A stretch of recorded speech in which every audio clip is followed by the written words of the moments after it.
Hi, it's Twyla and Chase again tonight at Lincoln Center, and we are looking at the Henry Moore sculpture, which was created for Lincoln Center, and it has been at Lincoln Center since 1965, except for 2 years when this plaza was being redone, and it was removed and then reinstalled in 2009. At any rate, I'm going to be quiet, and if you listen carefully, you can hear some nature sounds.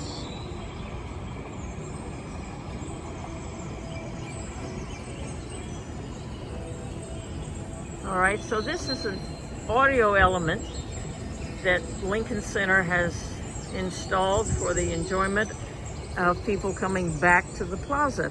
And I'm here with two great guys from production. This is Jimmy, who just waved at us, and Jonathan. Jonathan is in Local 1, and he worked at Local 1 is the Stagehands Union, and he worked at Lincoln Center for 20 years. And Jimmy is in production here. He does so much of the outdoor production, of which there is none this summer because of COVID. Jonathan, tell me some of your experiences here at Lincoln Center that you remember the most. Oh gosh, working at the Opera House, great place to learn. A lot of really excellent, talented people that work in that place. They've done everything on their own. They do their own costumes. They've done their own scenery. Everything's built in the theater, or at least it used to be. I think much of it still is on new productions. It's just a great place for everybody in this industry to learn. How big is the stage? Ooh, I'm not positive. I couldn't really tell you. It's got to be, I think it's got to be 70 feet across, something like that. 70, maybe 100 feet across. Wow. And what would be the largest production that you worked on there? Oh gosh. Something from the Ring Cycle, I guess. You know, one of the Wagner pieces. Goddamn, or I don't actually recall. But yeah, I would say the Ring Cycle pieces have some of the largest scenery. So you came to work here as an apprentice, or? No, just as a shop guy. I worked in the shop initially, and then was introduced to working on stage after a period of time. And you learned all your skills here? I went to school for a bit to learn some of my theater skills, but for the most part, everything I use professionally now, I probably learned here. Now you work at the Schubert. I do. The Schubert. Can you tell us a little bit about the theater and the background? Because people in New York know when you talk about the Schuberts, they know what you mean, but the Schubert Theater itself, I think, was built in the 1920s. And many of those theaters were built around that time period. I think most of the theaters on that block between 44th and 45th and 8th Avenue and Broadway were built by the same architect. So from the Majestic all the way to the Booth, I think the design was, for most of those theaters, was the same architect. And the Schuberts owned numerous theaters. The Schubert, I don't know how many they own in New York, but yes, I think they own 15 to 20 theaters somewhere in there. And what is the show that you're going to be working on when? Hopefully, when we go back, I'll be working on To Kill a Mockingbird. That's the show that's in there now, and we're hoping that it's going to be in there in mid-March when we come back. How many seats is a Schubert? Between 14 and 1,500. Wow. Do you have a favorite show that you've seen, worked on? You know, Chicago, Phantom. I love both of those shows. Yeah, I have there's so many, it's hard to pick. I'd have to say Phantom and Chicago are my top two, though. Must be a thrill every night. Yeah, it still is. Still is, after right? 30 years, it still is. It's a wonderful thing. Jimmy? Hi.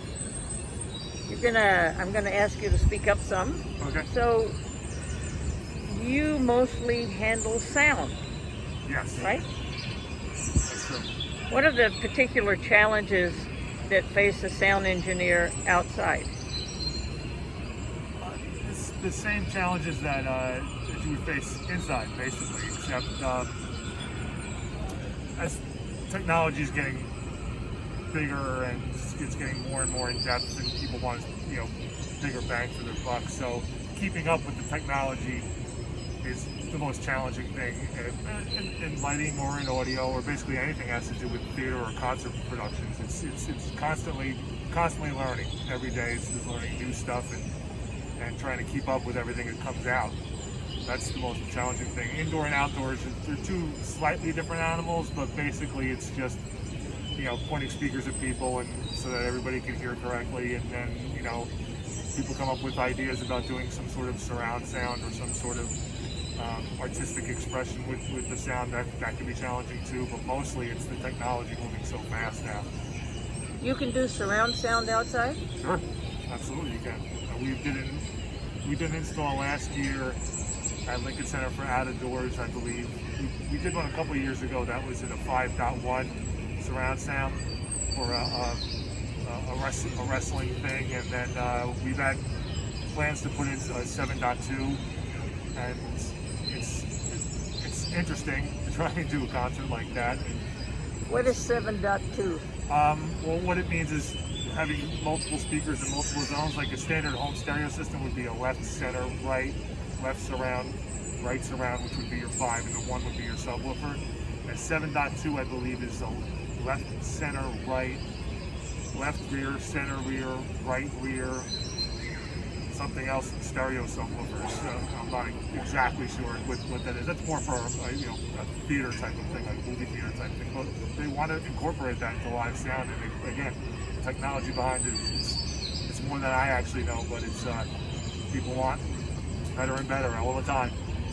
You do the sound in Damrush Park? Yes.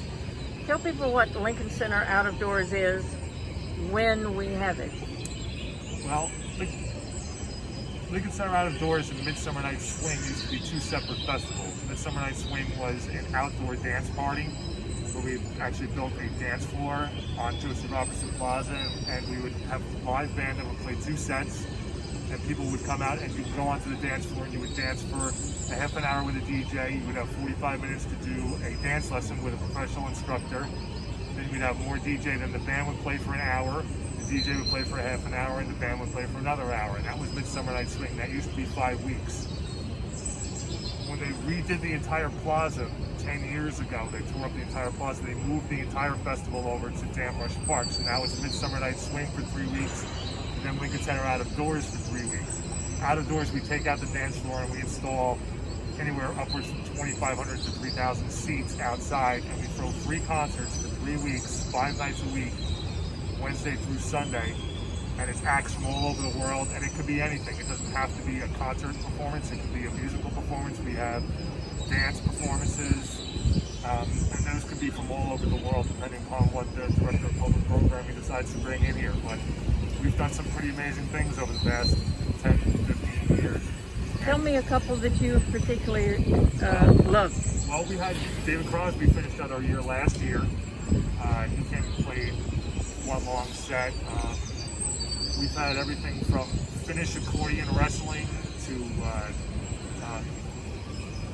body music to theater pieces, dance pieces, sometimes incorporated together. We did a thing one time where we sent a call out to everyone in New York City. Anybody who had a guitar can come out here and play along with an instructor. It was called 200 Guitars. There were literally 200 guitar players outside in the plaza, all plugged in, playing together, playing chords together, stuff like that. It's not only just, it's not only watching, it's also interactive. A lot of it can be interactive. And while that's going on over there, we'll set up another stage here, this is actually called Hearst Plaza, where we are right now.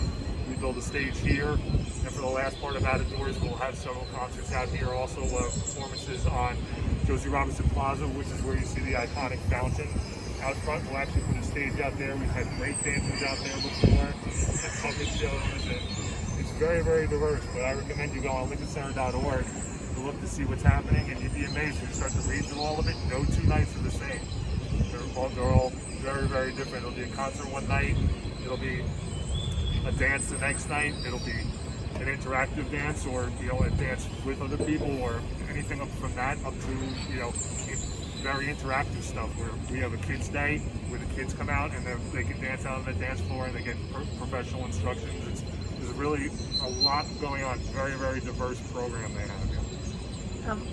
Tell me something. Did you say accordion wrestling? Yes. Okay. We actually did. Right. Don't know what that is, but We did 2 nights of something that's Finnish accordion wrestling, meaning from Finland. Okay. And it was a performance piece performed by a Finnish accordion player who actually had not professional wrestlers, quote unquote, but Olympic style wrestlers, and he wrote a piece about it, and they actually wanted to do an immersive surround sound behind it. So he played the accordion along with tracks, and we set speakers up around the perimeter of First Plaza, and we had the sound kind of spiraling around. That was probably the most unique thing we've done here, but we've done some other things that were pretty crazy. Jonathan and I agree. That sounds crazy. That's the one I pull out when everybody goes, "What's the craziest thing you've ever done?" Finnish accordion wrestling is definitely the craziest one I've ever done. Oh, that's so funny. I love that. One of my most memorable experiences in the park was 6 years ago, maybe. The women. You had doo-wop groups and women's groups. Leslie Gore was She's here. got the power. Yeah, That's done right. with the Rock and Roll Hall of Fame. Okay. It was really exciting. So Yes. I just want to tell people that the building behind you is the Metropolitan Opera, or the back of it. Yes.